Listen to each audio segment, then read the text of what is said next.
SETI, S-E-T-I, stands for the Search for Extraterrestrial Intelligence. It's a word that describes a wide variety of different kinds of searches which are being made all over the world for evidence of the existence of other civilizations in space. Almost all of the searches that are being done with radio telescopes. Our goal is to detect in those searches radio and radar transmissions from other civilizations. The first result that will come from this is simply the knowledge that other civilizations exist in space. That, of course, will be an enormous milestone in the history of human civilization.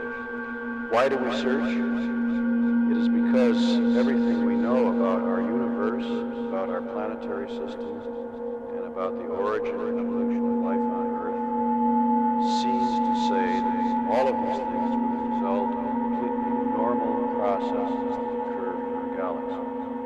No special phenomena, no freak events were required for our civilization to exist as it does. Given the enormous number of stars in the galaxy which are like the sun, it follows that there should be many, many civilizations in our galaxy and in other galaxies. If they practice technology, as we do, they are detectable. This is a recent development. Until a few decades ago, our instruments were not sensitive enough to detect reasonable manifestations of intelligent life. That is, they could not detect the same sorts of signals and power levels that we ourselves radiate. However, we have crossed an important threshold in that we have developed instruments which can detect signals no stronger than we radiate across the vast distances which separate the stars. In fact, our present radio telescopes, if used properly, can detect Earth-like signals all the way from the far side of the galaxy. Therefore, it is reasonable to search. There would be an enormous intellectual payoff in the detection of other civilizations. Their mere existence is a very important fact which will influence our thinking, our philosophy, our outlook on life. We will learn almost certainly facts of science, evolution, biology, and other places which we could not learn by any other means. We would see what prospects there are for the future of civilizations, what becomes of them, how do they manage their resources, what ways of life do they adopt. All of these things are interesting in their own right. At the same time, they may provide very useful information in developing our own resources or planning our own activities. I'll get back to a couple of your statements a bit later on. You obviously have touched on the subject, but I'd like you to be a bit more specific. According to your formula, ours is not the only civilization in the universe. Why do we start with the assumption, scientifically speaking, that there must be other civilizations? Our theoretical understanding of the formation of stars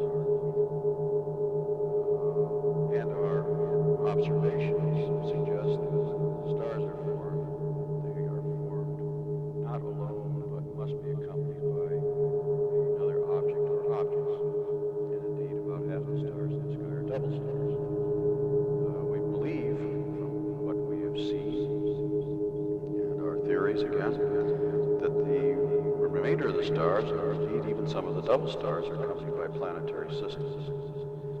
The theory of planetary system formation says that some of the planets in these systems will be similar to the Earth, and there's now been a multitude of experiments conducted in the chemistry laboratories here on Earth which show that where you have a planet like the Earth, the chemistry of life develops quite spontaneously and with vigor. It does not require any special circumstances for the first steps in life to develop. We have not traced as yet the development of the first truly living things. We reproduce the construction of molecules of life, but not the first living things. But we are close to that. And again, there doesn't seem to be any special circumstances required to give rise to a living thing. Once you have living things, they compete for resources, food, ecological niches, and this is a driver for evolution to proceed. And so the picture is one where surely very complicated organisms will develop.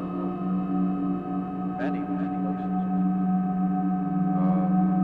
Looking at the history of our own creatures, we see one thing in evolution which has always improved or increased capabilities of the brain. Other things have come and gone, the size of the speed at which they develop.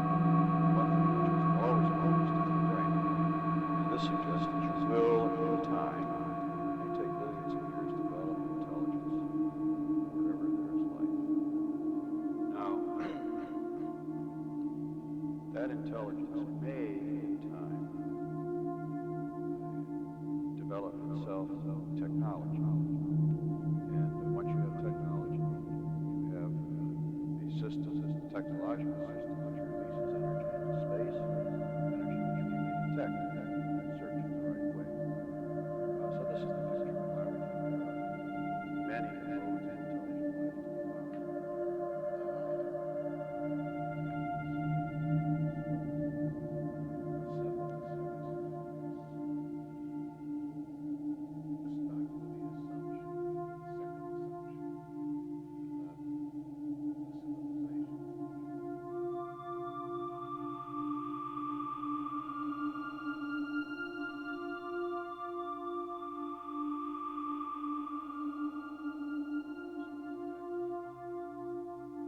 Projects I thought could be constructed today with exactly that technology, run-of-the-mill technology. It just takes a lot more of it and a lot of expense.